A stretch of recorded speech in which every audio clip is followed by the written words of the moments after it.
Touchdown. Touchdown. Touchdown.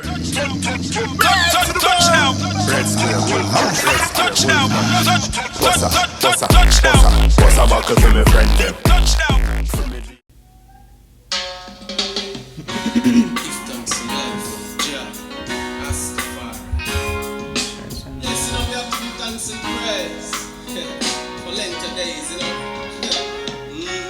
I need to set the timer.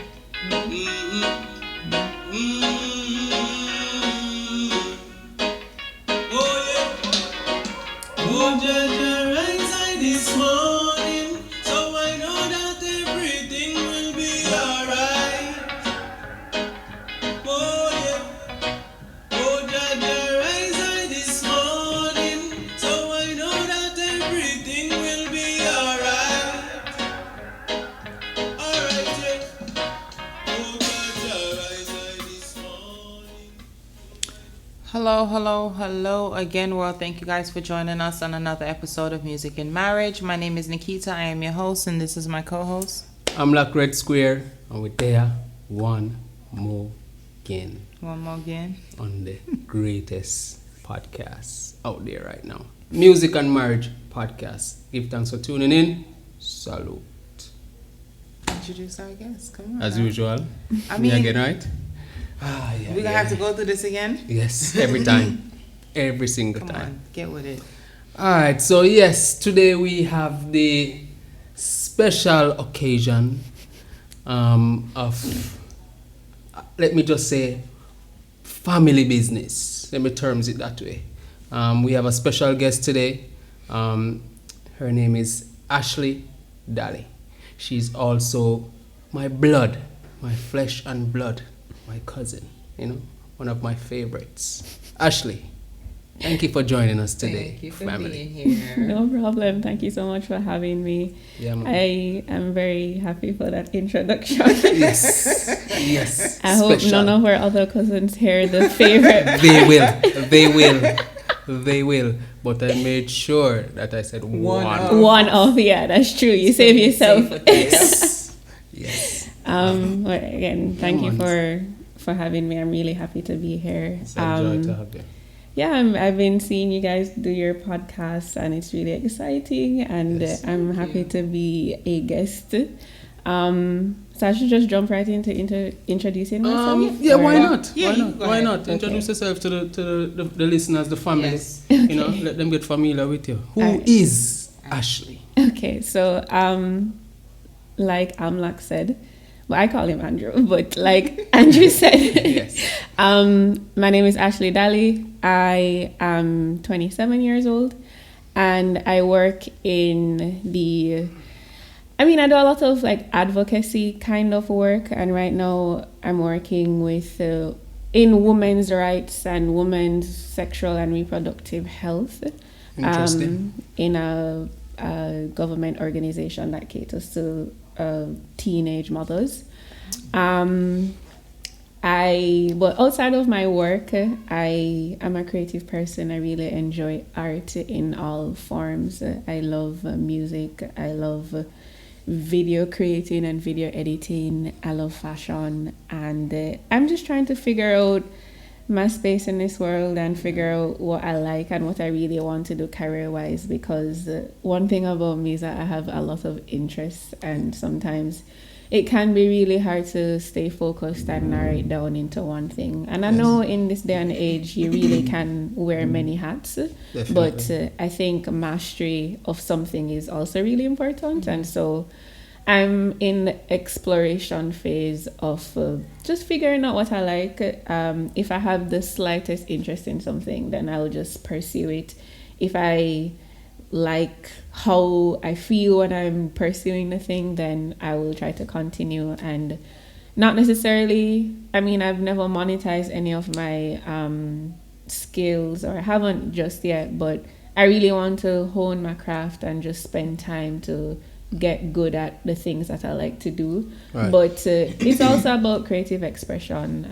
I think I have a lot of energy generally, and so finding avenues to express myself is really important, whether it's writing, whether it's video creation, like I said, or just anything in between. All right, so let me start here then. Because it's interesting to know that you work in, you're currently working with teenage mothers yeah. and you know, things like that. How has that been for you? How has that experience been for you as a woman? You know, seeing these situations time and time again. You know, where we have. Well, I don't know the statistics, but I'm pretty. You know, I would assume that there's a lot of teenage pregnancy going on in our communities. How do you deal with, you know, this situation on a professional level and also from a personal perspective? Okay. So with the position that I have right now within the organization, I don't have like direct contact with the mothers. Okay. So I look at their cases mainly from like an administrative perspective. Right. So I don't have a lot of intimate knowledge about each individual person. Okay. But I am transitioning into a role where I will have intimate knowledge. Okay. And I'm really looking forward to that. But before, when I was just doing more behind the scenes work, well, it's a little different because of the current global crisis that we're in. With the pandemic, you don't necessarily. I don't interact with the girls regularly, but even now, so because the numbers are so low with the stay-at-home orders or school not being in session, I don't interact or don't see a lot of the girls who would come to the organization. But the ones that I do see and have spoken to briefly, I think I just approach it, or I really do try to approach it from a very judgment-free zone. The Jamaican laws say that you can't consent to sex unless you're 16 years old, right? But we have some children who, or not children, sorry, we have some students who come to us younger than that. And so when I would come across a case where it's a student. I don't want to cut you. I don't want us to break any confidentiality laws or anything. No. I won't say anything. But yeah, when you come across a case like that, for me and how my mindset is that I'm not gonna look at it from a place where the girl careless or like putting blame on just her. One person, because it takes two people to have a baby, you know. You can't. I think in our society we just have knee-jerk reaction to always blame the woman for certain things. If something happens in a relationship when it's negative, it's the woman's fault.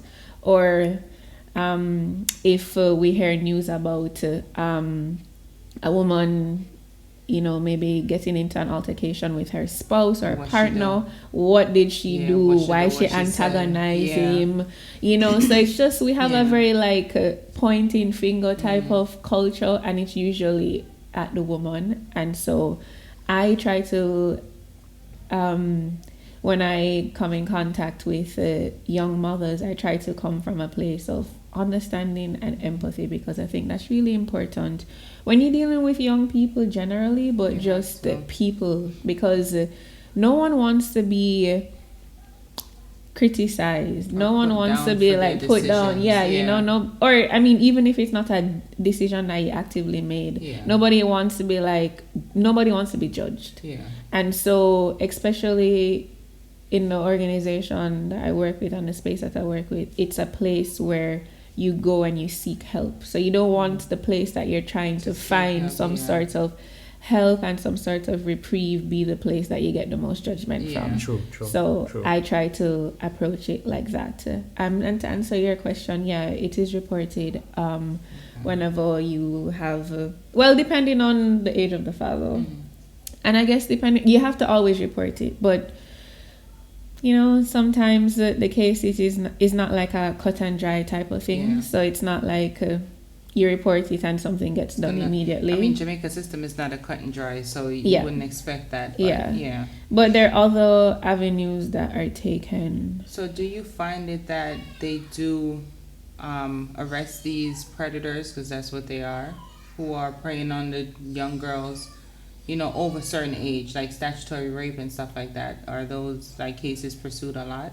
I can't say because I don't know. Okay. That wouldn't be a Law statistics or enforcement area that I'm privy to. That's So okay.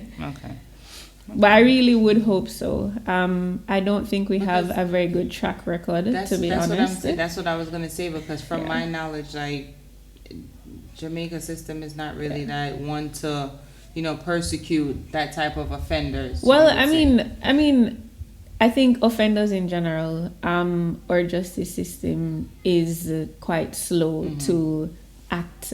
And so you might find out that the person is spoken to the police, but there's not enough evidence, or there's not enough people to come forward to actually press charges or to take the case further. So it's not just about the system failing. I mean, it's not working to the best of its ability, but again, the pointing fingers of, oh, law enforcement is not doing their job properly. It's a entire problem that we need to kind of figure out on different levels. That is true. What percentage would you say of these young girls have parents involved in the process of, you know, coming to your organization and seeking help? Well, I can't say a percentage, but I will say that on paper, every girl that I've come across has parent or guardian information, and if you pick up the phone and call them about that particular girl, then they'll be able to tell you something about her. They'll be able to come into the center and say XYZ. So it's not about so parents are parents, guardians are parents. There's parental support. Okay. There's guardian support. There's people who care about teen moms in Jamaica. Just on, I guess, care occurs on different levels. You know, you can care on like a intimate level, but sometimes the care that you need is financial, and you don't necessarily, the first person you have to care for you on an intimate level doesn't necessarily have the means to care for you on a financial level. So there are different systems that are in place to help to alleviate that. But I would say on paper, from what I manage, every single student that I've seen or processed does have a parent or guardian who is on system, who cares, and who is, if they need to be called upon, are ready to get there, to be there. Okay, that's good to know, because sometimes there's a misconception that young girls that get pregnant early don't have parental guidance, so to speak. Yeah. You know what I mean? I think, well, I think this might be a trend of what I say in the conversation, so I apologize in advance if it's too repetitive, but I think that's another aspect of the kind of like point finger culture that we have. You hear, them just careless, or them just force ripe, or whatever it is, and that's not the case. You know, you can't even if you can't consent to sex at 15. You know, you can't say, yes, I'm going to have sex with you at 15 and the person you're having sex with is 21. You can't do that. So no matter how many times you want to say that this girl is force ripe, I mean, even if she made the decision to have sex, and even if she acts a certain type of way, if she acts a certain type of way, the onus is not on the girl. Exactly. The younger person, well, girl or boy, because it's not just women consent to sex. You know, you need to have both people to say, this is the action that we want to do. But I mean, to answer your question, Andrew, or should I call you Amber? We're family. This is family session. Okay. Listen, everybody will know now. Enter this. I'm so sorry. It's all good. I never meant to say your government name. No, it's all good. But to answer your question, it's not about like force rape or it's not about it's not anything like that. It's just good to know that, because like I say, it's a common misconception that teenagers that end up in situations like this, whether it be a boy that get a girl pregnant at a young age or whatever. I mean, that is very minimal compared to a girl getting pregnant by an older person. But there's a common misconception that there are no parents playing, or there are no guardians playing active roles, and that is the reason why a child might end up getting into a situation like this. You know what I mean? So it's always good to hear that parents and guardians are there to make sure that even though a situation like this might happen, someone is there to give the assistance needed to help that person, whether mentally then, so maybe not financially, but mentally, that person may have gone through the situation before and is now a parent or is a guardian or whatever, and can give advice, on how to transition into this life that, is now, affecting you, the situation that is now affecting. So I just wanted to kind of dispel that to our listeners, because, there are a lot of people out there that think that, I mean, teenagers don't have guidance. And even the misconception that nothing happens after, the teen comes to, a facility to say, okay, this happened, or rape Jamaica or whatever. Has these like we don't really take it serious. No, these things are taken seriously. What I will say though, you mentioned that sometimes there are aspects of the system that need a lot of work, right? But there are agencies and facilities available to pick up the slack, to help, to assist. But what I will say is that a huge aspect of the system that needs to be challenged and the policies that need to be changed are how we go about actually dealing with teenage pregnancy. I know it's not an ideal situation. From a policing standpoint? No, from a policy standpoint. Policy. All right, let me tell you what I mean by that. In Jamaica, if you're a pregnant teenager, if you're a pregnant teenager, because women can get, people who have the wombs can get pregnant. You have to drop out of school if you're in high school. What do you mean? Like, if I was in high school right now and I got pregnant, you have to because you're pregnant. You have to leave. That is a law in Jamaica. That's a policy. It's like a rule. Right. So. But that's them setting these girls up for not being able to graduate and be able to pursue careers. But a lot of the I guess the educational system. And also our values as a Christian country. We see pregnancy before marriage as shameful. Why is the shame and the stigma, everything bad has to come with it? We need to break that down first. It's kind of weird. It's really interesting, because if I was supposed to get pregnant in high school and my partner was also a high school student, they don't have to leave school. So it's the girl, it's the person carrying the belly has to leave. Still she's being persecuted for a decision that they both made, or even that he made. So so that's from a policy and perspective. mishaps can happen. Wow. That's what I think needs to be dealt with. It's not that. Again, nobody wants to be pregnant as a teenager, but it's not that it shouldn't. Once you say my education has to stop because I'm pregnant, because the attitude is, or the belief is that you're going to inspire other students to also get pregnant. I don't know what the thinking of that is, but honestly, that's one of the reasons that is listed as with that, what you just said, it kind of might have some truth or something to it. Why do you say that? Because in America, there's a lot of girls that like they have like pregnancy packs where one see one pregnant. Oh, it's cute. You look so nice and you carry well. Oh, let me go get pregnant as well. That's how the show Teen Moms on MTV came about. Yeah. And they actually have that show probably it's like 10, 15 years now.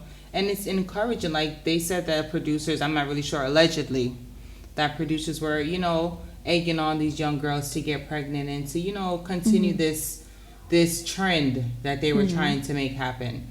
Well, you know, I am familiar with the series Teen Mom, but I'm just I'm very unsure how high that statistic I don't think is. it's high, but I think it might have, because a lot of girls are not really there like mentally, when I say like mature, to make certain decisions and to understand what the consequences are going to be of their actions.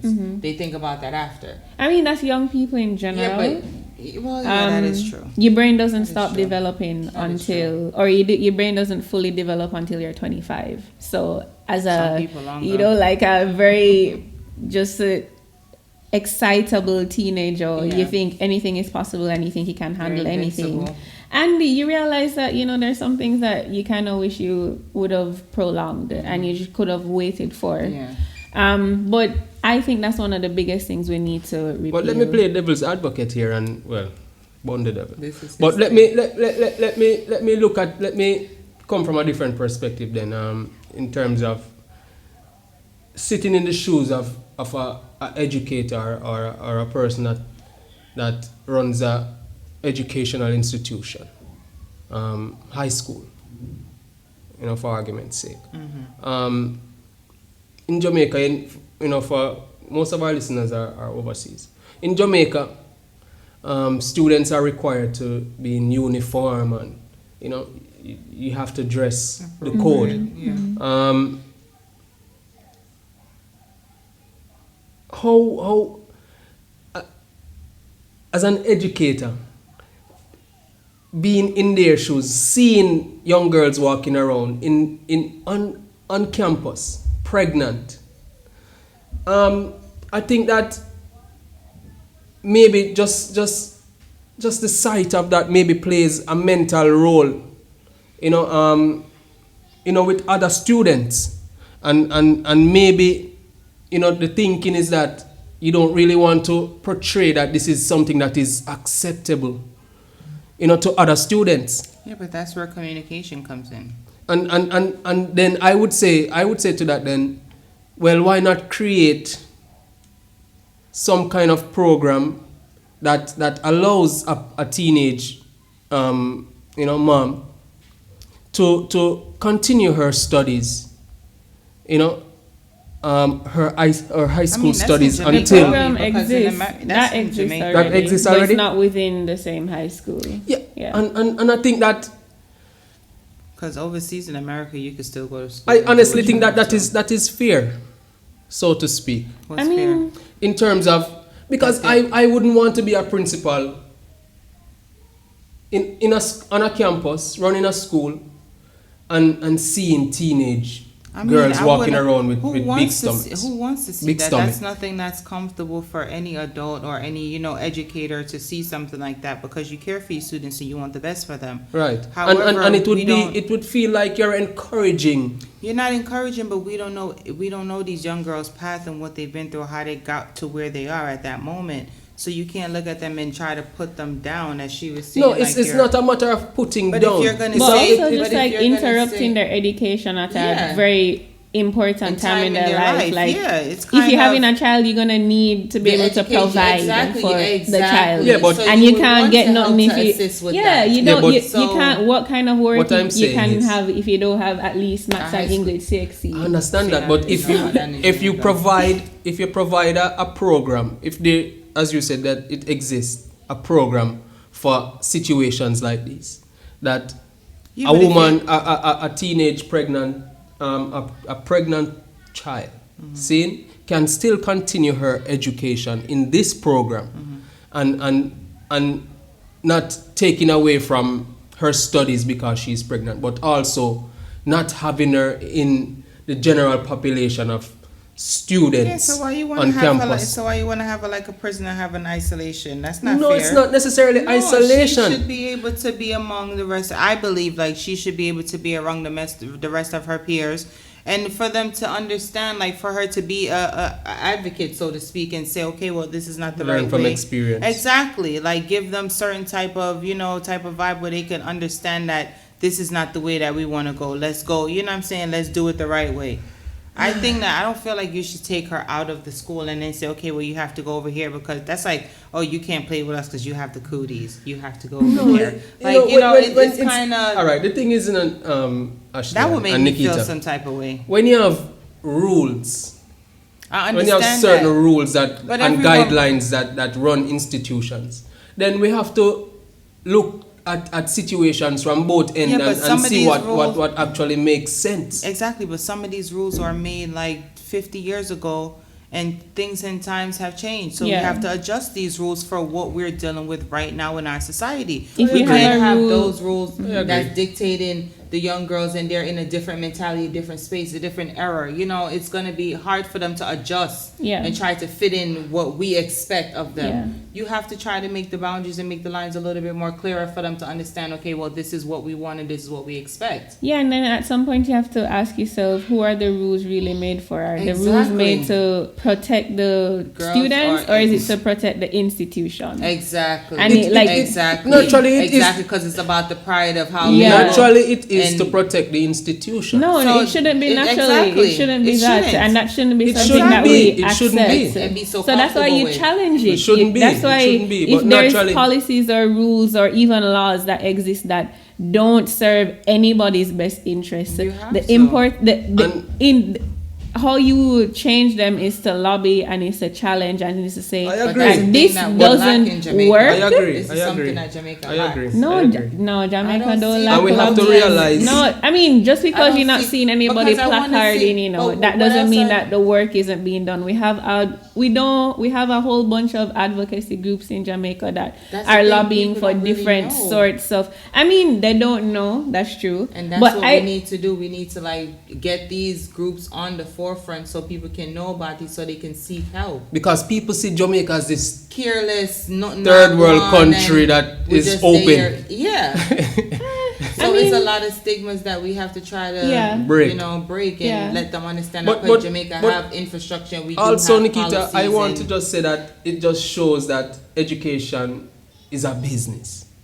Yeah. And in business, people care for their best interests. That's true. You know what I mean? And their profit. Exactly. So, and if something like that is going to affect the business, then you have to make take it. decisions. Yeah, I understand. You understand that, what I but say? then When are And- we and- gonna take it up?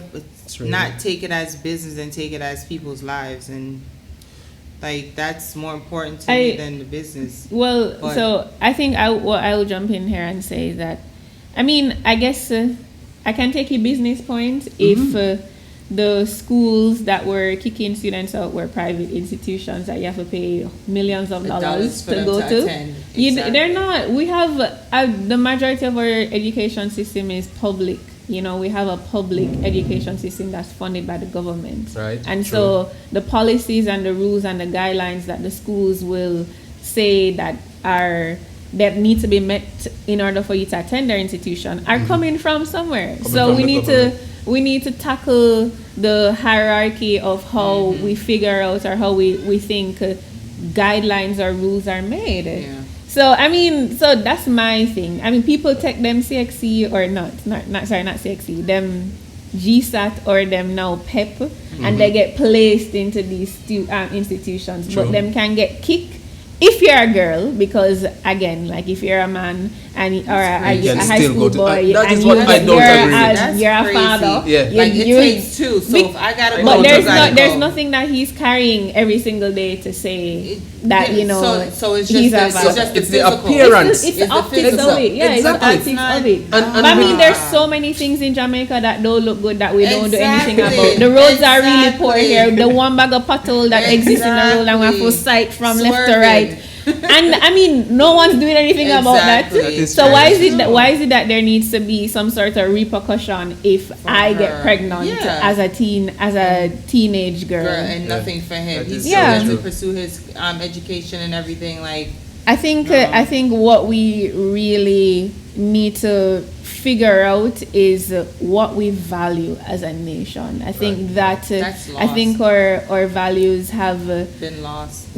maybe not lost. I think it's lost entirely. Like, we got to try to find it back because in many aspects of it, or even if you're not thinking about what you value, you need to be upfront and honest about what you don't value. If you shouldn't try to pretend to say that you value, the lives of youth, for example, when the social policies are not in place to ensure They don't that reflect youth, live what their you're best saying. lives. Right. So better you say we don't value youth and we value Money.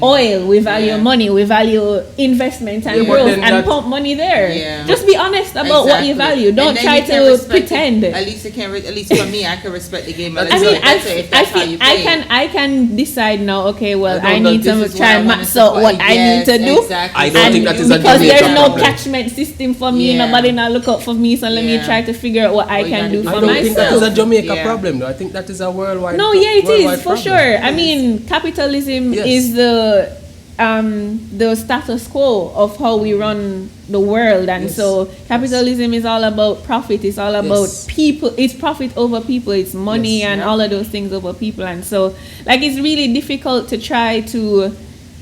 I mean, while they would try to say, the humanitarian aspects of it are important because profit don't grow by themselves. You have to Exactly, have have people people. pushing it. You have to Exactly. have human beings doing the work in Exactly. order to see the growth. Right. But I don't think, I guess it's about what type of human beings you want and the people that you value and Right. what you want, who you believe can actually do that type of work, which we need to talk about. But A perfect example of this is my hot topics of today. See? I want to segue into a situation that recently happened, on the island here. A woman was burnt terribly by her common law husband for whatever reason. She ended up at the I think it was the Cornwall Regional Hospital. And unfortunately, because we don't have any burn units in any of our hospitals here on the island, she cannot be properly treated for her burns, and this more than likely will lead to death, in my opinion. I don't know the specifics of the situation, but the woman, as far as the news was saying, was burnt badly. Now, there's a situation where when we do have these, situations, for lack of a better word, usually, patients can be airlifted to countries, America as one of those countries. Usually it is America, I think. It's usually Miami. Jackson, For treatment. Unfortunately though, this lady does not have a US visa to be able to travel and get treated. And to make matters even worse, she was denied a US visa to travel, to go and get treatment. Now, there are a couple of things that we need to nitpick at with this situation. First and foremost, the most obvious one. Why, in this day and age, 2021, right? Why is there a situation where we don't have the infrastructure to deal with situations like this on the island? Why are we spending money in so many other things, but the things that are important, we are withholding funds? I don't understand it. You know, I really don't get it. I mean, we have many hospitals on the island. You know, we have Spanish Town Hospital, right? I think we have Kingston Public Hospital. I think we have the university. We have St. Andrew's Memorial. We have Manchester, I think. We have a few. We have Princess Margaret out there in Portland, I think. And we have quite a few hospitals, but no burn unit. Well, I mean, so again, like with everything in life, there's nuance to the situation, right? I mean, I didn't see the news, I didn't even read the news, but I just heard about it because people were talking about it, and it happened, I think, yesterday. Yeah. It's a deeply unfortunate situation to have experienced, and it's really tragic that we don't have a burn unit here in Jamaica. I'll say that. At any of our hospitals. But while you're speaking, I just remembered, I think I was watching an interview with Chris Tufton, who is currently our health minister. Right. And I think the question was posed to him, you know, how is it that we haven't built any hospitals in the last couple of years, like let's say more than 10 years, right? Right. And he said very frankly, and maybe even a little cheekily, that building a hospital is not like building an apartment building. And I mean, I agree. You don't just construct a hospital and that's it. Like there's so many different things that you need to think about. There's a lot of different protocol and a lot of standardization that you need to do to meet on an international level. Yes. And it especially depends on the type of hospital that you're building. True. You were just listing a whole bunch of hospitals that we have, but I think what a lot of people don't realize is that there's a grading system to our hospitals. You know, you can't just go to any hospital or any healthcare facility and get treated for anything, right? Yeah, true. KPH is KPH is the go-to hospital. That's the hospital that everything happens at. You get surgery there, you can give birth there with well, not at KPH, but Victoria Jubilee is right on the same property. And a whole bunch, you can receive a whole bunch of different treatments there. But we have a grading system. We have a type A, type B, type C hospital. And when you were listing your hospitals, you threw in Andrews. And Andrews is not a public hospital. It's a private hospital. And even at a private hospital, you still don't have burn units? I guess there's no, maybe they don't see I can't say why they don't have a burn unit at a private hospital. Sense to I mean, it doesn't make any sense. I really you're gonna have to airlift them to another country. Maybe treating burn victims are just it's just really expensive, and I mean, of course, treating anything is expensive. All the grafting and everything, but if you go treating anything is expensive. Yes, that's true. But anything. And then the funny thing about it, that if you look around Kingston, St. Andrew, there's a whole lot of buildings that are building up, and none of these buildings have fire escapes. How are you going to get out of the building if there's a fire? You're going to run down the stairs, or you're going to chuck off the balcony? No, it's things like that. It's mind-boggling because you're in a situation, something is happening, your house is on fire, someone is trapped inside. The decision is already made for you. You cannot save that person because you're going to end up. The amount of money that you have to spend for these apartments, and is then, like. Second of all.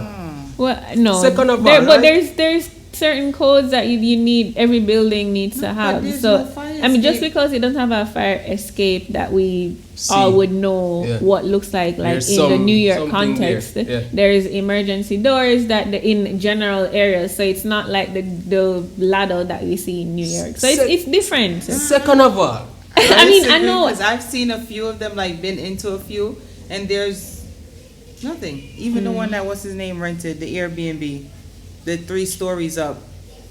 Which one? Where?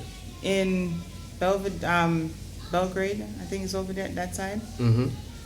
Remember when Harry rented? Oh, Harry, yes. There's. Well, okay. And I'm like, I won't say it's kind I'm of not speaking unsafe. Like, for but everybody. just to think of that, like, if you're gonna have stuff like that, where there's no escape route, and then to know that if that is a situation, an unfortunate situation, we don't have anywhere to treat you. If that is, you know what I'm It's saying? crazy. So it's kind of.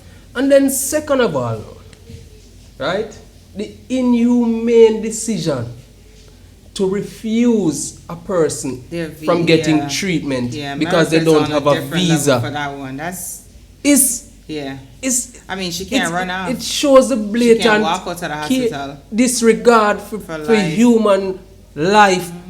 You care more about profit and capitalism more than you care about people's life. Yeah.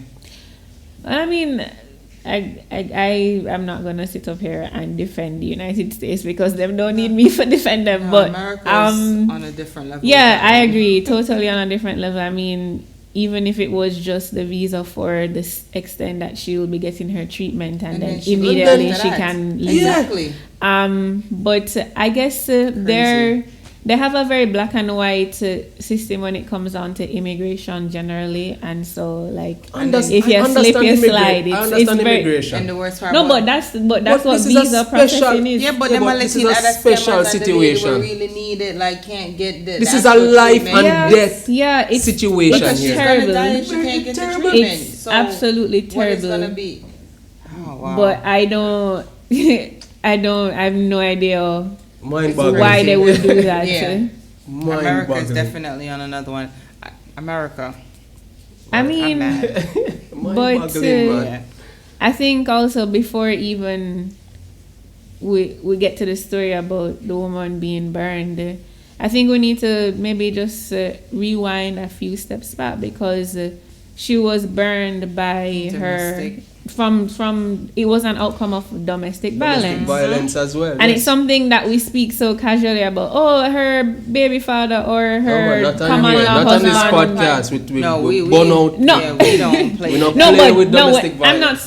I'm not saying on this podcast, but I think generally in when society. we're relaying our stories, she get burned up by her husband or by her boyfriend or baby father because whatever. Yeah. And it's like, okay, did you hear what you just said? Yeah. You're justifying. It just hurt. Whatever. I mean, there's nothing that anybody could do that justifies you burning them on their entire body. Or no, he actually set her on fire. So yeah, man, definitely.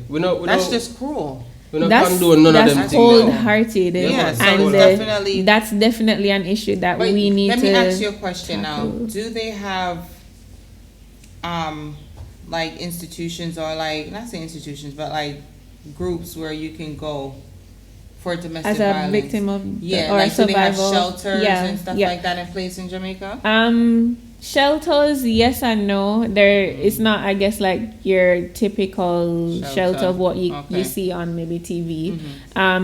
Because the resources are lacking. It's not somewhere where, or I'm not familiar with places where you can go and stay for several months at a time. Maybe it's just very short term stays. But there are places that are available, but it's not like a public shelter. It's through private organizations or private donors that say this is a problem that we need to actually fix or address in Jamaica, and I'm providing a short-term solution for it.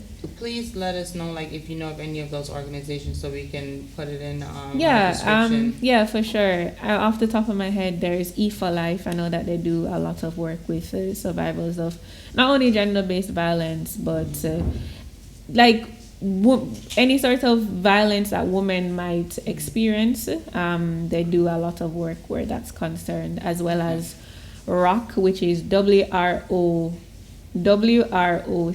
I don't remember what exactly the acronym stands for, but I can definitely let you know, and you can tag them below.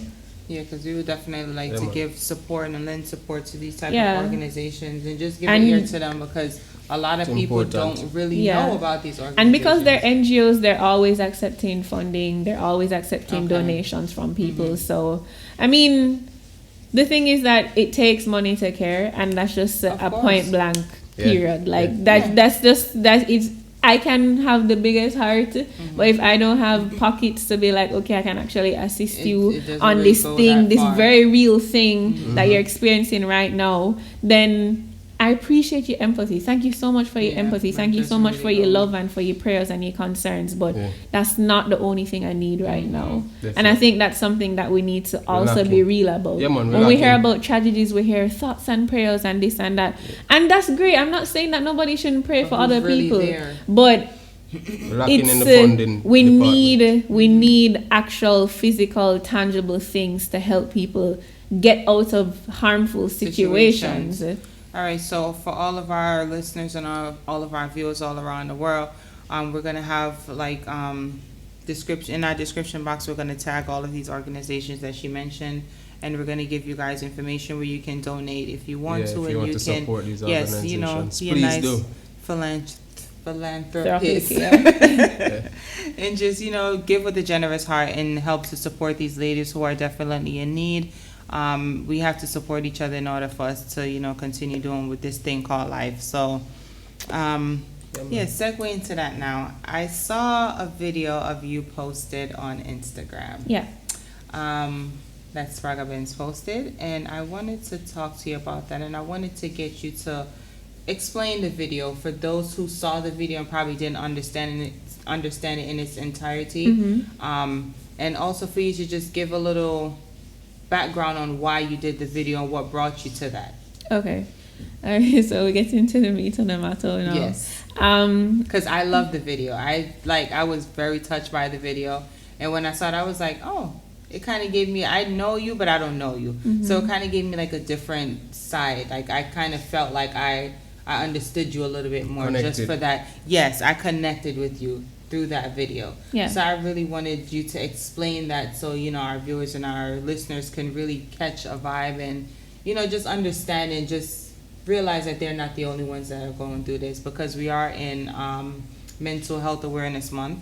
So Yes. we wanted to touch on that. So Okay, so I guess I should just talk about the video. Alright, so a part of my creativity is that I like exploring and creating videos. I don't know, I have no training in it. Just go on YouTube and figure it out along the way. I have a lot of creative friends, friends who are photographers and videographers, and they do that as a career. And so, like, I just would tag along sometimes and be on set for certain things. And I wanted to figure out a way to document my own life, because I love watching videos of things that people do. Like, I'm on YouTube and day in my life and room tour and blah blah blah, and people are just updating on their life, and I'm watching it, I'm engaged, and I love it. So I said, okay, well, I need to figure out a way to document my own journey. But I'm also a really shy person. Like, I don't like attention, and I'm also I think I appreciate being behind the scenes a lot. It just makes me really anxious when people come up to me and ask me about something that's very specific and like personal about me. But I also try to hold space for the anxiety and just be like, if the person has an interest, I will just speak about it.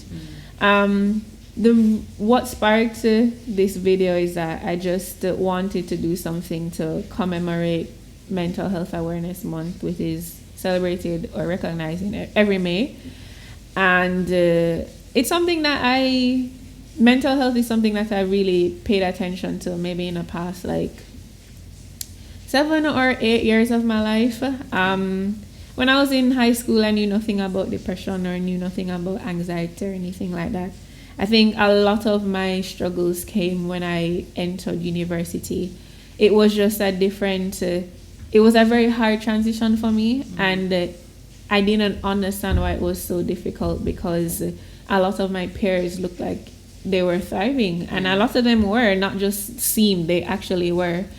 And I just never felt, I never knew what I was doing, and I never felt like I was on any sort of stable path. I was just doing something because I know I was supposed to do it. Just the next step is university after high school, You're expected to do that. You're expected to get a degree. And actually started off, when I was in high school, I wanted to do medicine. And I that was always the thing that I thought that I would have done. I never explored anything else because for me, from I was a child, I wanted to be a doctor.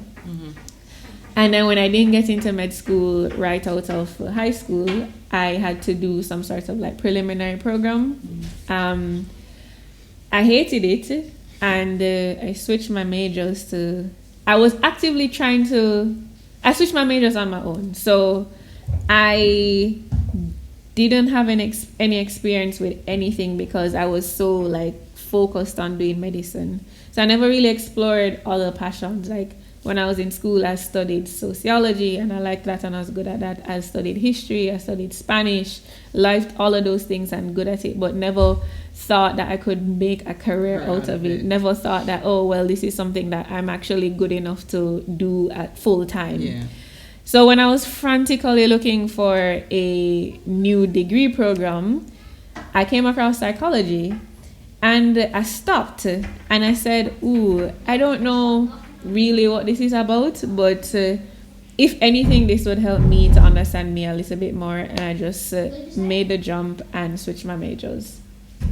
And I think that was the starting of my mental health journey because the classes that I took there really opened my eyes to a lot of the things that I was experiencing. I mean, the courses like personality psychology, where I never knew about Myers-Briggs testing, INFJ or INFP, and it really like breaks down the type of person you are based on like a very detailed questionnaire that you fill out. And I know there are a lot of skeptics out there when it comes to psychology because they think, oh, well, what can a questionnaire tell me about me? Or when I go to a therapist, how them can tell me about me?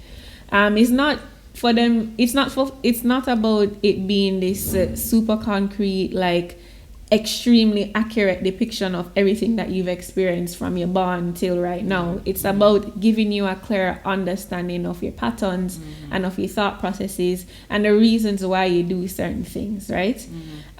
So I really love some of the courses that I was taking, like personality psychology, like I mentioned earlier, abnormal psychology, where you explored various mental illnesses, so depression or borderline personality disorder or anxiety or schizophrenia, and it really goes into detail, just explaining what that is. And I loved it, and it just had me reading more and more about psychology in general, and thinking more and more about how I can apply what I'm learning to my own life and what mental health means for me. So it's something that I've been really passionate about for a few years now, and I find different ways to pay homage to it. And that video was just a way to pay homage to it. Yeah. Okay, because we personally, we both shared our mental health journey on the podcast before, our struggles and what we've been through. So for me, it was kind of brave to see you do something like that as a young girl, because a lot of girls don't want to admit that they have, or they're going through something. They don't want to say, okay, well, I need help, or I want to see a therapist, because some people look at therapists like, as you said, how you gonna tell me about me? I'm me, But for me personally, I really do therapy. I really do think that therapy helps. Yeah. I really do encourage anyone that really feel like they need that outside help to come in to, give a non-biased opinion. Yeah. I really think that that's important I think everybody should get therapy. I think we all need therapy. If you're supposed to ask me that a couple of years ago, I'd say yes, absolutely. Now I recognize that maybe therapy is not for everybody. Not everybody. I remember one of the things that I think about when I think about therapy is I was watching this show one time, and because maybe in the last 5 years, I would say, mental health has been something that people talk about more, which I'm extremely grateful for. Definitely. I'm really happy that people or even if it's just the slightest Just more bringing it up in a open, conversation, and just bringing yeah. it up and being like checking in and say, how are you actually, and not just trying to put on like this face of being Facade, okay, yeah. and just, you know, rolling with the punches. So I'm Yeah. very grateful for that. But the series, a friend was talking to another friend and saying, you know, maybe you should get therapy. And the friend responded that, you know, why would I pay for a fake friend? And I thought that it was really interesting. Like, I thought that was extremely important because it really is a relationship that you're developing with the person that you're going to talk about everything that you're talking about. But you also need to remember that it's a professional relationship. And while people who are not so into therapy might be like, well, I can always talk to my mother, or I can always talk to my best friend, or I can always talk to some But they're going to be biased. figure. I mean, not only are mostly. they going to be biased, they don't have the training professional, to yeah, understand to certain see things. certain, yeah. Like, to see the patterns Yeah. in what you're saying and to say, oh, maybe this is as a result of a deeper issue. And sometimes you're, as much as you might you might be going through something and you talk about the issue at hand. Maybe I think a lot of people struggle with being honest with themselves, let alone being honest with other people. is true. So it's hard for you to really get to the honest with meat of the someone, matter, yeah. especially somebody that you know, because you don't know, That you is don't true. want them to think of you any differently. You know, it's hard to tell somebody, you know, I felt so bad today that I couldn't even get out of bed. Yeah. It's hard to tell To somebody. just admit that a lot of people don't have that strength. Exactly, but even like sometimes you're pouring into that person and they're dealing with the same thing, so there's no advice Well, that they can that give is you. They can yeah. only give you a sounding board. They can listen, and again, empathy is really important, and I Yeah. think that's something that we need to cultivate more of. But at some point, I was talking to my friends about how I was feeling, right? And they would just be like, they were so gracious and so helpful and gave me the space to open up and talk about it.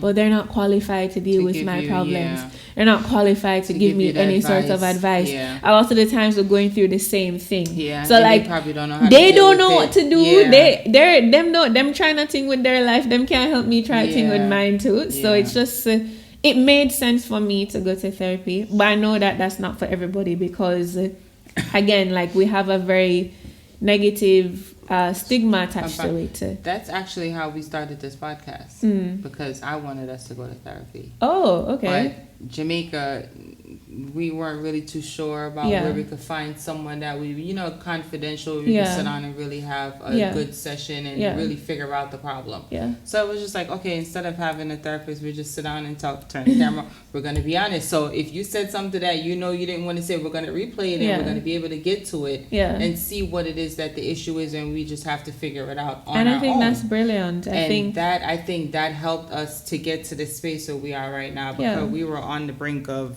separation, you can say. okay. And it was just like, okay, we got to figure something out because we have this family, we have this beautiful family with these children, and we want to keep it Beautiful. together. Yeah. Thank you. And we want to keep it together, Yeah. So we have to figure out how we're going to get to that level and achieve that goal to Move continue forward. to move forward from whatever it is that was holding us back. Yeah, and that's fantastic. And I applaud you guys wholeheartedly that you're able to have the courage to do that because, again, like I think my approach to therapy or just seeking any sort of counsel in general is honesty, transparency, but also you have to be ready. There are lots of people who need therapy And they're not who ready for it. Mhm. they're on the ready to brink hear of that. just like They don't wanna but accept. they're not there yet, and you can't force that on nobody. Like you And can't. if you're not ready, therapy's not going to work. So it doesn't Yeah, make any and then you're sense. gonna say, "Oh well, Therapy don't work, it don't and work, we and I'm decided- paid for a yeah. fake friend, and I'm spending all this money and not go on." That and is true, though. So I never really thought about it in that way. So I guess it can work if you wanted to, but it's just if you're ready. If you're to ready. it's how you accept see that it. It's help. how you think about the situation. And I made the video. When I was making the video, I thought nothing of it because, like I said, I think I try to be really honest with myself. And I think that has really guided me in my later years, and especially how I approach relationships, not just romantic, but just like any sort of relationship that I'll experience. And so I was making the video and it never felt like anything, because when I was rewatching it and when I was editing it, it's just like, well, this is actually how I feel. But the shyness really crept in when I actually posted it, and people were giving me their feedback. Yeah.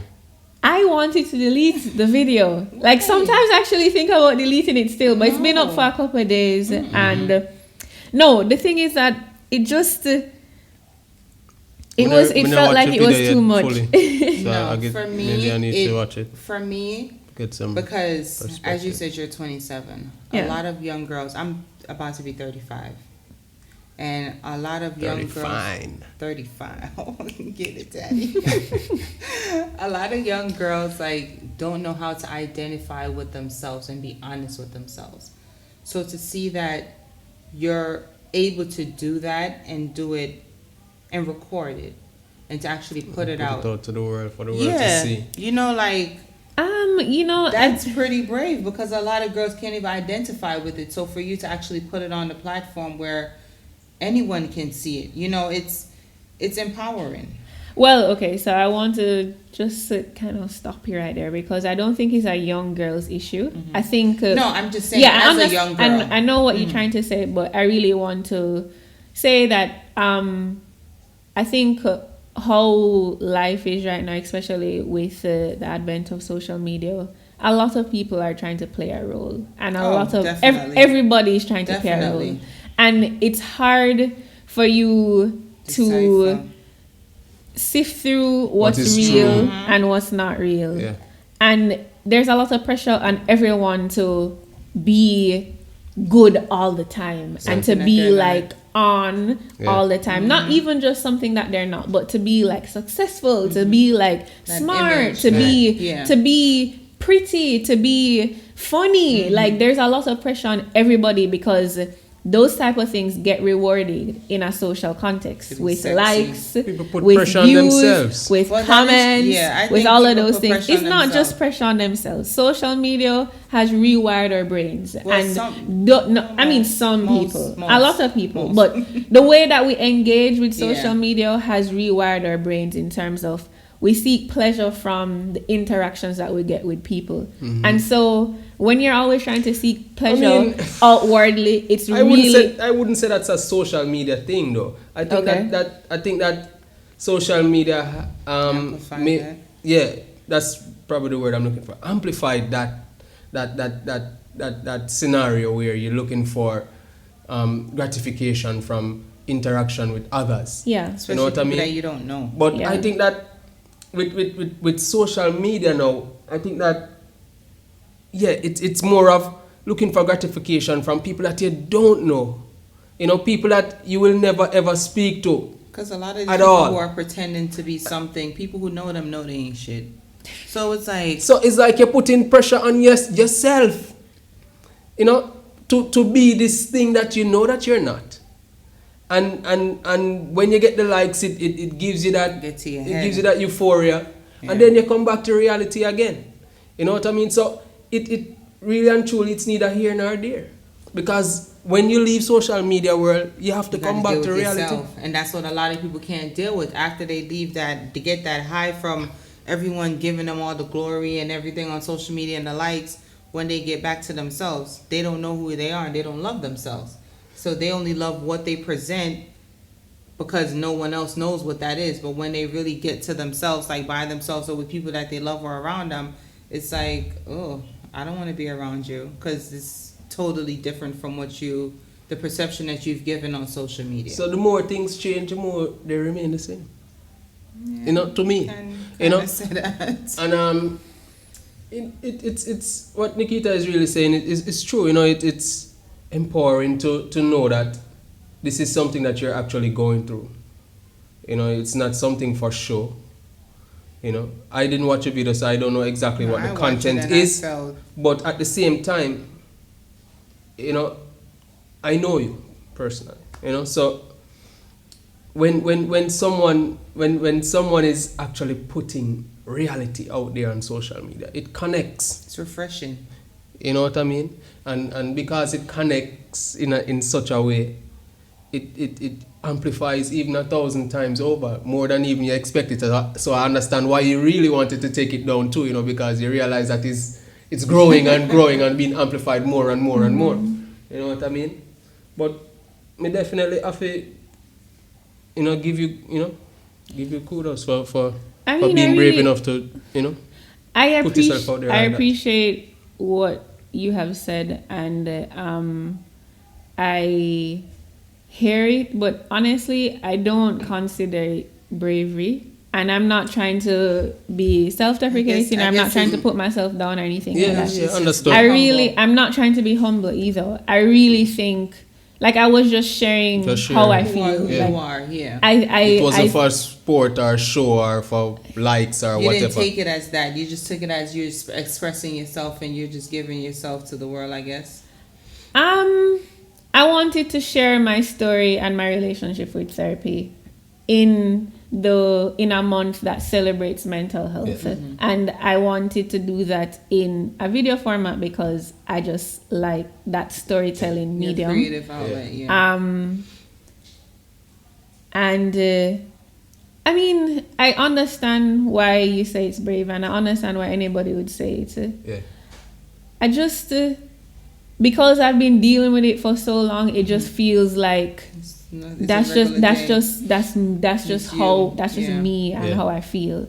And I understand that it might be brave for somebody who is not ready to get there yet, and I totally get it. Yeah, man. Sometimes you do things, it's not necessarily its impact is more profound than you actually realize. With this podcast, when we started, you know what I mean? As we said, we started as therapy for us, and it wasn't supposed to be like we're other couples, because we have like other couples that call us for advice and, hey, how y'all think about this, or we this is going on, give us your advice or whatever. So it wasn't anything like that in our mind when we started it. It was just, okay, we're gonna sit down and talk to each other, and we can replay back what was said and get to understand, so it's, you never know your impact. And trust and me, the things that you video do that naturally, you did, it definitely gave me some sense of calm and peace, because I myself have battled with mental health. I've been through depression, and for some time, and I overcame it with a lot of hard work and a lot of his help, so it was a hard thing for me to go through, but it was something that not a lot of people, probably no one knew about but him. So it was hard for me to come out and say, okay, this is what's going on, and this happened right after I had Tafari. So it was just like, I was about 25 at the time, so it was just like, okay, everything was just coming. And I didn't really have that outlet. I didn't feel comfortable. I didn't feel safe to even say, let me record it. I didn't feel that, like, that comfort. So to see you do it, and that's what I mean, like, to see you in that place at this age, inspiring. Because I've been at that place at your age, and I didn't know where to turn. I didn't know what to do. I didn't know how to even verbalize at times what I was going through. I think I had one goal with the video, and it was, two goals, to be honest, because I really try to be honest with everything that I do. And I really wanted to not let people think that this, whatever they're going through, is like a isolating thing. And it's really hard when you're going through something challenging and you feel like you're the only person in the entire world who's ever been through it. I mean, the world has existed for centuries, and you just feel like your problem is so big that nobody else has. And I mean, that's fine, because I've been there. I've totally been there, where I just feel like nobody's gonna get it. Nobody understands the nuance of my situation, because they're just whatever it is. And I'm really, really happy and surprised that it was as impactful as it was, because my thing is that if so many people are going through the same thing, why don't we talk about it more? Like, why is it so challenging for us to be like, it's like you said, hey. not everyone is ready. Well, yeah, that's true. And not That's everyone why is, we have a lot of is topics at on this that point. podcast. Yeah. It's like thought-provoking. I'm going to push your button. Different, Yeah. you know. So we can open up the door to certain conversations that are not being, had, like within Exactly. the couples or within family, within relationships. Not only just, as you said, romantic relationship, just any relationship within your life. Just Yeah. knowing how to deal with certain situation and how to not deal with it. And, what if I could go back and, what, you went through this or you talked about this, let me try to deal with it this way instead of going the wrong way and then having the negative. Ask you how you dealt with it that or exactly. whatever, So it was definitely like, I'm honestly telling you, like, me personally, like, I really felt connected to the video, and Thank you. it made me feel like, wow, that's really cool. Like, she's doing that. As I said, like, I went through it at your age and I didn't know how to verbalize or to even acknowledge what I was going through at points. So it's really refreshing and encouraging to see you do such, especially at a time like this, because this generation, everyone's depressed. Like, I don't know what's going on with this younger generation. There's reason to be depressed, man. Life is hard.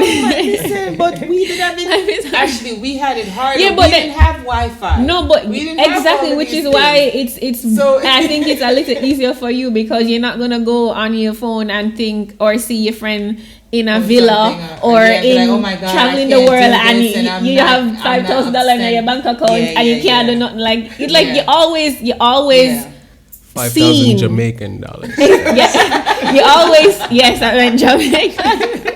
Or even less, you always see stuff Yeah. that are happening, and Yeah. I mean you don't And know you're not how. in the loop. Yeah, and- you don't know how it's Yes. been. So but, people will always yeah. say, you can't red eye people for them things because you don't know I how don't them think get it's it. red I get eye. that. I totally think get that. it's red eye. I mean sometimes it It's is and just sometimes like it feeling isn't. like you want to Sometimes. level up. Sometimes it is, but sometimes I feel like some people looking at it, damn, I gotta level up. I Yeah. gotta do this. But then some of them try to do that and then do it the wrong way. And, Yeah. But I I just definitely agree with that. Yeah, I mean, and even like I think about my own life and my own journey, and like sometimes I ask myself, why the hell are you even depressed? Because you can be the person who is your biggest critic too. You're like, Yeah. your life is fine, you're comfortable, like you have a roof But over it's your because head. you want more. It's not just about wanting more. Like sometimes you can also just. I've been in No, that I space. think it's because you know that within yourself you can achieve more. You have the potential I to understand be where greater she's than coming from. where I've been you in know. that space. I mean, currently yes, where you I think that's that too. But You know? I think a lot of the conversation around mental health is about overcoming the obstacle. Mm-hmm. Like, I feel sad right now, or I feel super sad, or even depressed right now. But I need to make sure, say, tomorrow or next week, I don't feel that same way. But what happens when next week come and you still feel the same way? Mm-hmm. I think I love that we're talking more about how we feel, but I think it's time now that we can transition the conversation into, okay, I feel this way, and This is what we're gonna do.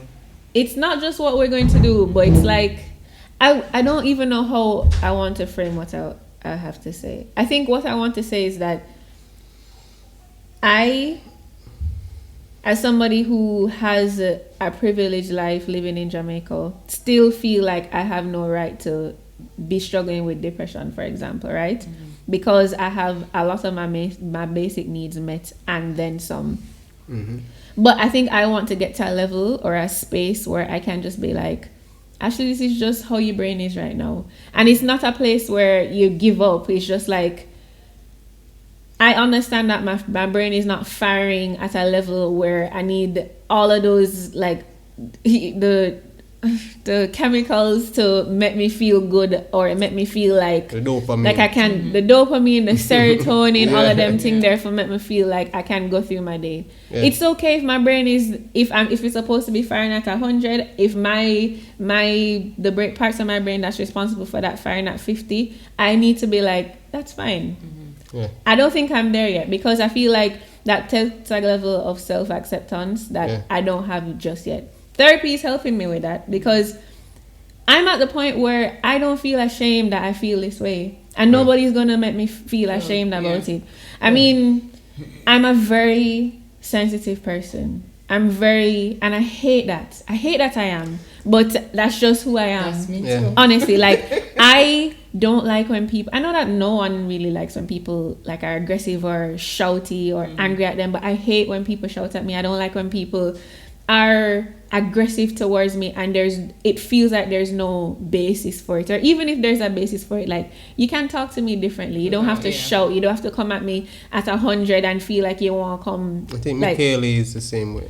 and I mean, I hate that. And we live in a country, because I don't like saying we live in a society, because I feel like there's it is so what it many is. aspects of our society It is what that it are is. fantastic, but a lot of it, I think the more is what it dominant aspects of our society is like, you need to just grow up, or you need to just toughen up, because this is how the real world is, and nobody's gonna try to consider your feelings or whatever it is.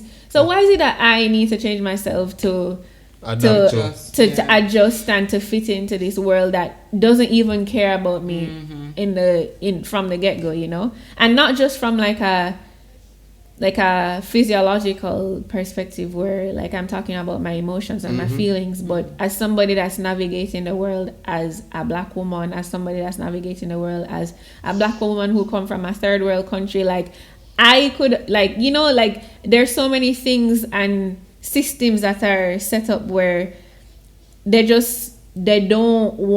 not for people who look like me, who look like me physically, or who are like me, like, inside, you know? Yeah. And it's just, I feel like I don't want to continue to adhere to that standard anymore, because I have every right to exist in the way that I exist. And once you start to accept that, in my opinion, that you don't have to adjust and adhere to social norms, then you start to find ways mentally to adapt to, and accepting that this is who you are and that is what is happening outside, but I can exist and still be me and still reach the goals that I want to reach, even though there are obstacles that are inhibiting me from getting to the point where I need to get to, because I am who I am. Or, like, once you start to accept that, then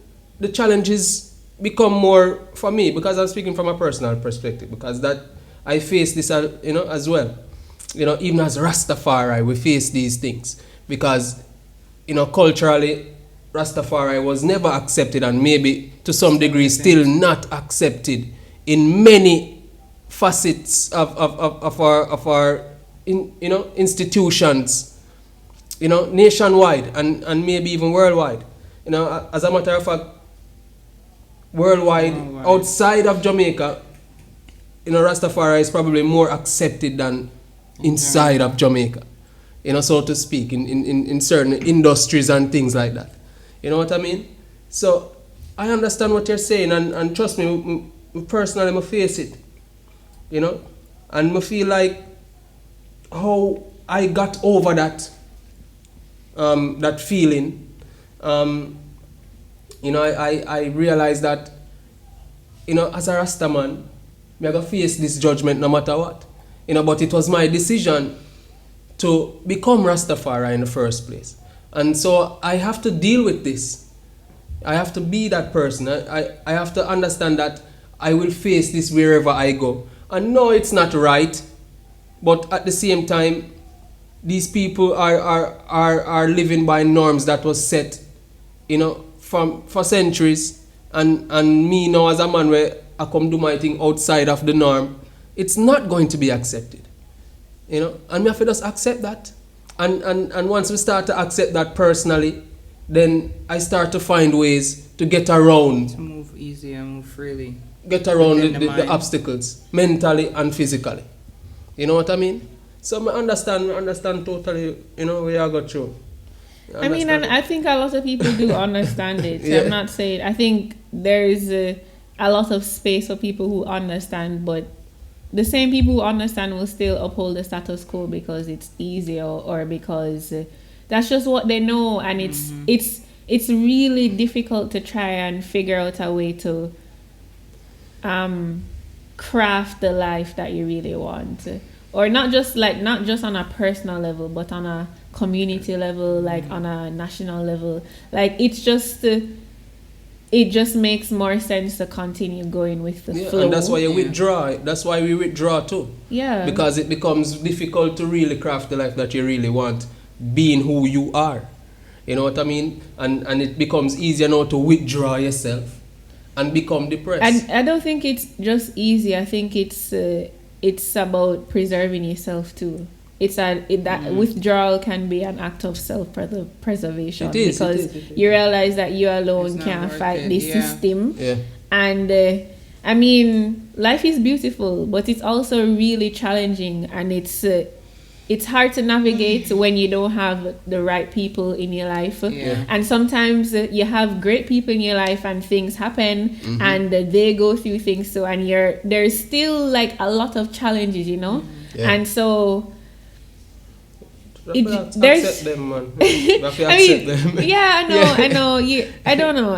It's hard for me because, like, as I've struggled so much with my depression, and this is going to, this is actually really personal, and I don't even know why. I mean, I'm just gonna share it because it's a fact. Yeah. I've struggled so much with my depression that I've thought about taking my own life, and it's something that has really come up a lot in my journey because, and I'm grateful for it. I'm grateful that because we don't have those type of conversations generally. It's why would you want to do that? That's like one of the biggest taboos ever. It's not only shame on you as a person as being selfish or whatever. Like, why would you want to do that? It's a shame on the family. You know, so it's not just you're not just depressed. Like, you're really sick in your head for do something like that. So it's like colloquially how we talk about mental health, and which is why I'm really grateful for the awareness of it. But I think right now it's been some time now. It's been several years now. It's time for us to take the next step to level up. And what when is we the talk next about step? What is the next step? I think well let me finish sharing.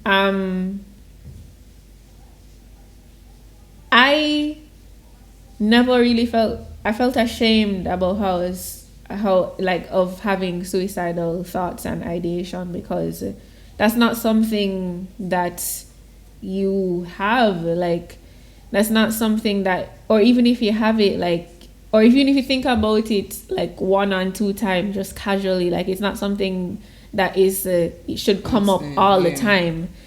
And I never really had anybody to talk to about it. Not to say that I guess I couldn't, but anybody in my immediate social circle, like, their red flags is just gonna come up, and it's gonna be how they will deal with me is out of a fear. It would be out of fear and not really out of trying to help me get over this thing. It's like, I need to make sure that you're okay, and that's great. That's really good.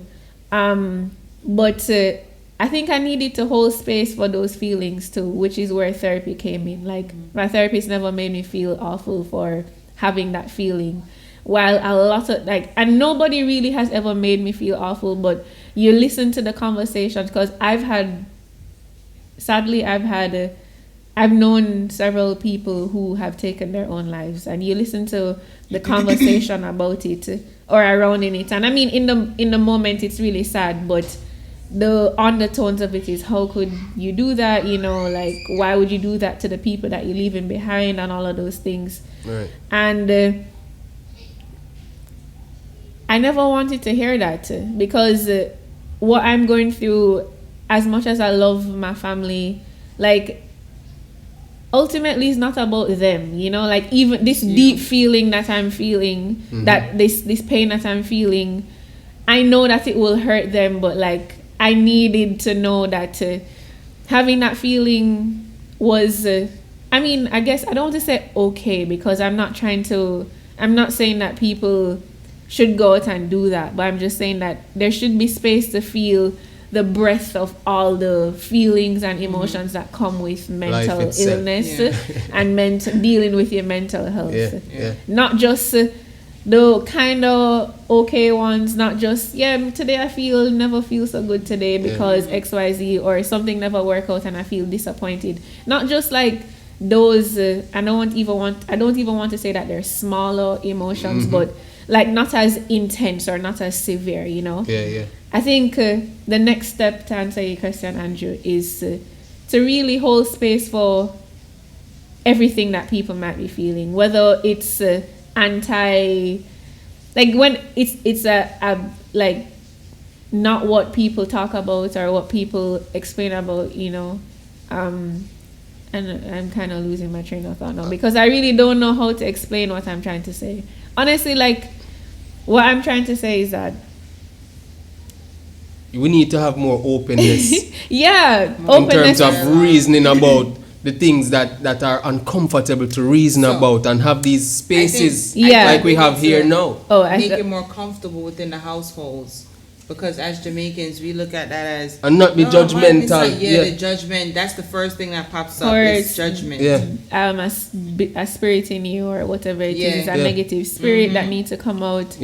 I think what I really am trying to say is that being serious about my mental health saved my life and has continued to save my life up until this point. I agree with that. I've been through it. Definitely. And you know, like I don't even know how to. I mean, once you accept your situation and you know your mental state, and But it's realize that it is a part of life and a part of your existence, then you know, for me, you know, you start to realize that you know you're hurting, but you know there's a balance.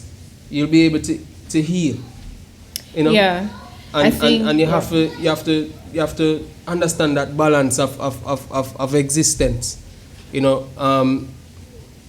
When someone have suicidal thoughts, then so to speak, I mean, what does it change?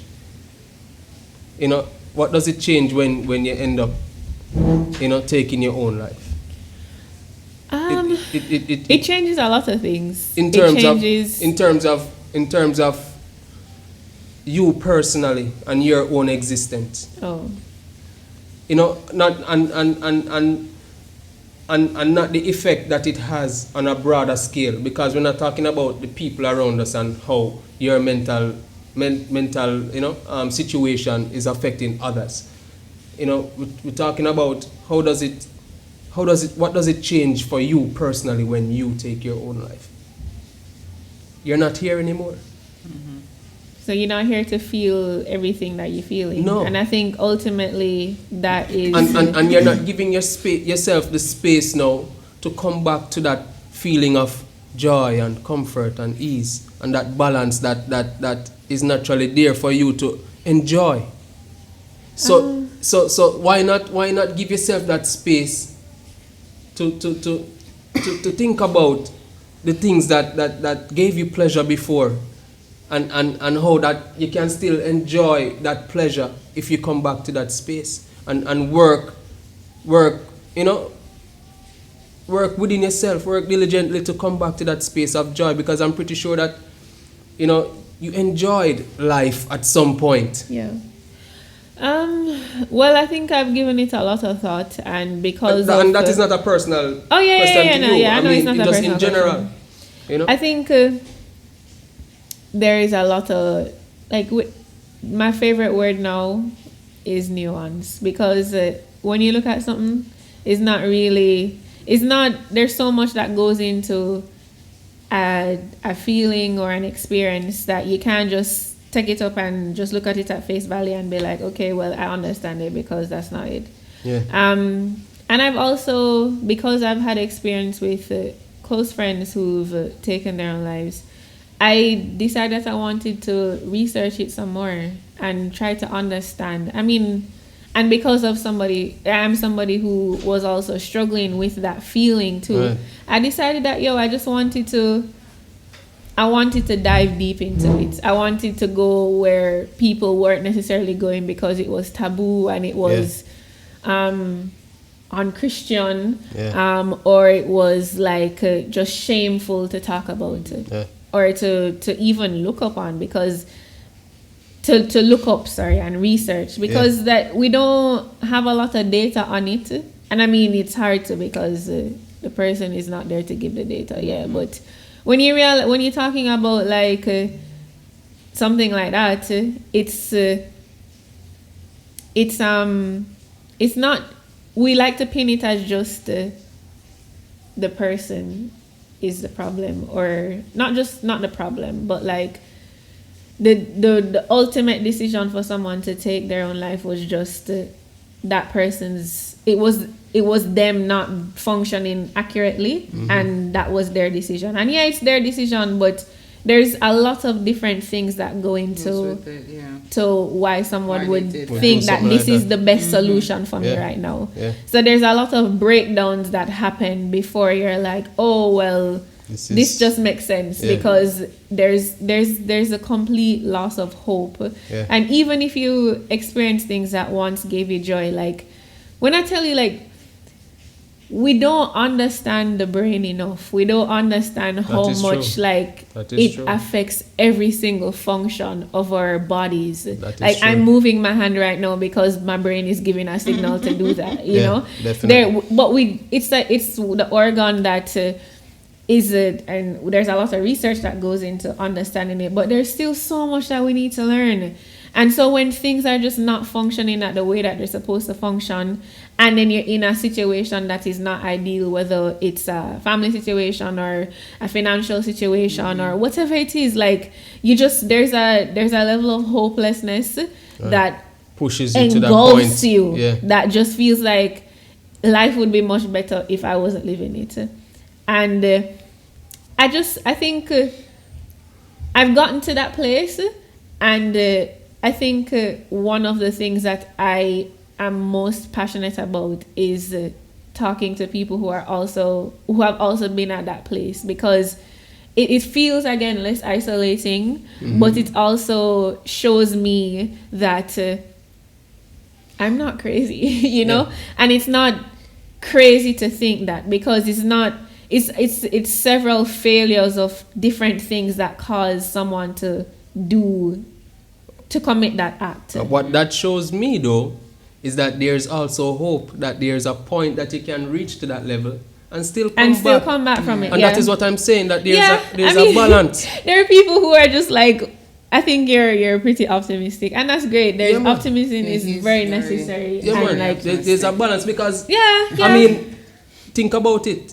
You know, if you are a person that has been to that point of no return, but yet you have returned. And then now you're in a position where you're speaking to people that are probably in the same position of a point of no return, and then you help them to return back, then it's like, so we just have there's a balance. There's always a balance, and you know, that point of no return is actually something that exists in the mind, and we know you said the mind is something that we don't really understand fully.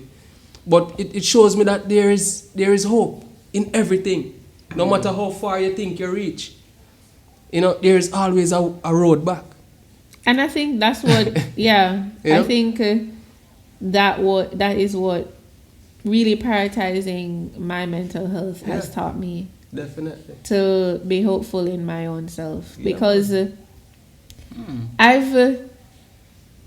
because I have to have hope in order for me to seek therapy, right? Like, I have to feel like, okay, well, this is not the end, or like I realize that this is a problem and I need to address it, you know? So of course. I think doing that has really allowed me to like find value in myself, but also to realize that there is just because I'm facing this thing doesn't mean that it's the end for me. And you're not alone. And I'm not alone. Exactly. Yeah. We've all, at some point in time in life, like I feel like everyone has been to that point. Exactly. No matter how good you have life, No matter how, how many things you have as far as like vanity and stuff like that. No matter how many cars, houses, like we've all been to that point in life where it's just like, damn, nothing seems to be working, and what's the next step? Like, Yeah. what are we gonna do? So, for me, it was pretty hard for me. Like, I went through depression for a couple years, and it was like stressful. Yeah, Like, it took is. a toll on me physically, Yeah. mentally. Like, I was just all over the place. I couldn't really be present. I couldn't really understand my worth and my value and what it is that I'm here to pursue. And even though I still don't know what my end game is, I'm still, on that journey trying to figure out what it is that I'm here for. So for me, the pullback was my kids, I would say. That, like, that gave me the hope, like, okay, I can't leave them here. Like, the world is already messed up and it's already shitty. Like, if I'm not here to guide them or to help to assist to guide them in a certain direction, like, what's gonna happen for them? Yeah. So that was really for me, like, The road back. yeah, my pullback, just thinking about the family and everything. Like, damn. For real, You know, man. so It's a really. It's a really hard thing to deal with, especially when you don't have that support. Yeah. When you don't have someone you can be able to just say, hey, I'm not feeling at my best. Or even just to have someone call you and check up on you. Hey, how you doing? Everything's good. I haven't heard from you in a while. Yeah. For me, it's important to do stuff like that. Like, I do that with, my friends, and I'll call them. Even if we don't speak every single day, but at least every month, I'm going to call you. I'm going to check up on you. How you doing? Everything all right? We're all busy. We all have our own separate lives. So I'm not expecting, like, high school, we all sitting out there hanging out every day. But just for me, that comfort to know that I'm checking in and just to make sure that everyone that I love is okay. Yeah. Like, that is very important to me. And I love when people call and check on me. Like, for those who do know, like, recent years now that knows about my past depression, like, for them to just say, hey, how everything is going with that, and it's just important just to give that encouragement, that support. Yeah, So anyone that, even if you don't know of your friends or family going through any type of mental illness, I think it's important for us to just, reach out and just say, hey, how you doing? Yeah. Not just because it's the in thing or it's popular to do now, but we don't know where our mental states are. Yeah. And we don't know what each person is going through personally within their lives. So it's very important for us to, just give that check in just to make sure that we're all okay. Yeah, man, for real. I really don't want to cut the conversation, the reasoning, but you don't know. We have to, think about the timing and thing. But it's been like, it's probably the most intense Episode. that we have had so far in terms of really opening up about Being honest of things certain things that, like Ashley said, is maybe taboo to talk about, in public platforms, especially here in our society.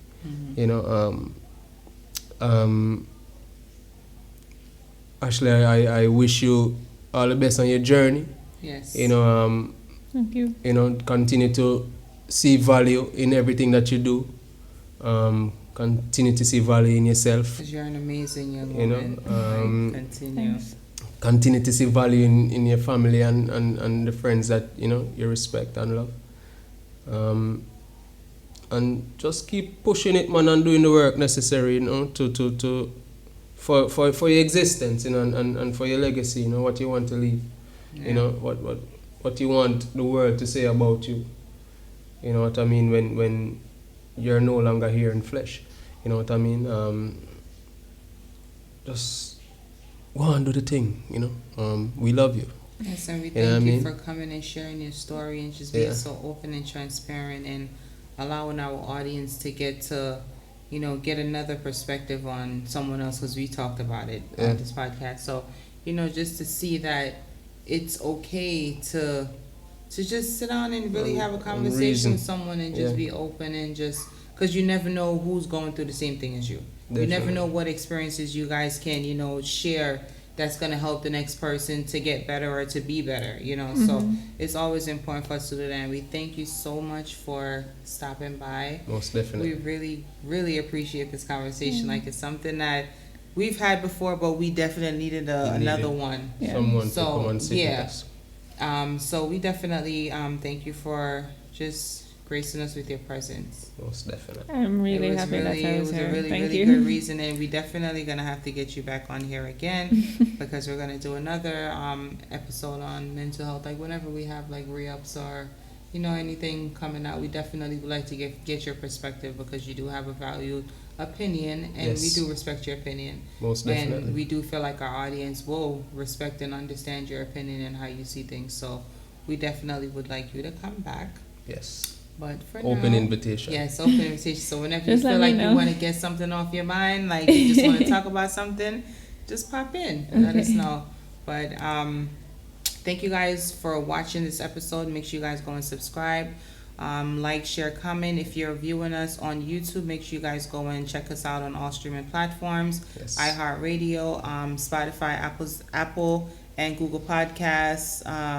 Everywhere podcast is available. If you're listening to us on a streaming platform, make sure you guys go over to YouTube and check out all of our visuals for this episode and other episodes of this podcast at I'm like Red Square Official. So it's AMLAKREDSQUARE space official for all of our visuals. Yes. So we thank you guys so much for joining us on another episode of Music and Marriage. My Big name up on is yourself. Nikita. I am your host, and this is my co-host. I'm like Red Square. Give thanks for tuning in. And Ashley, you have any last things that you want to, Yes. add before we salute? I just want to tell everyone to take care of themselves and that Yes. you're extremely valuable. So just put in the work to continue to take care of yourself. Yeah, man. Most You definitely. hear what she said? Make sure you Very guys important. continue to do such. Value in self. Very important. Yes. Thank you guys for joining us on another episode. Yeah. We are out. Walk good people. Give Salute. thanks. Bless. Okay, we do a picture for Okay, that's fine. Instagram for our promotion. What? Wow.